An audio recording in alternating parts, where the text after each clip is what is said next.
মনুষ্যত্ব কোথায়? আল্লাহর কাছে বিচার দিলাম, আল্লাহ যেন বিচার করে। আমি আজকে হাই দিয়ে দিলাম, হাই দিয়ে গেলাম এই ফেসবুকে এসে। ফেসবুকের ঘুমের ওষুধ খেয়ে রাজশাহী ভর্তি বিথির স্বামী রাজ। কি হচ্ছে বিথির সাথে?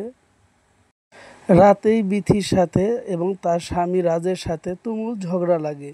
ঝগড়া লাগার পর থেকেই মিডিয়ায় প্রকাশিত হচ্ছে তাদের ডিভোর্সের বিষয়গুলো। বিথি এবং রাজ মাঝে মাঝেই ঝগড়া বিবাদে জড়িয়ে পড়ে।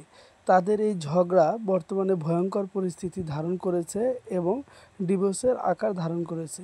ঝগড়ার ফলে হঠাৎ করে তার স্বামী রাজ ঘুমের ওষুধ খেয়ে হাসপাতালে ভর্তি আছে।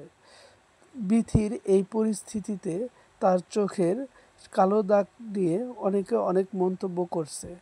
তো বর্তমানে ভাইরাল সংবাদটি হচ্ছে বিথি এবং রাজের সাথে সেই ঘটনাটি বর্তমানে নেট দুনিয়ায় ঘুরপাক খাচ্ছে।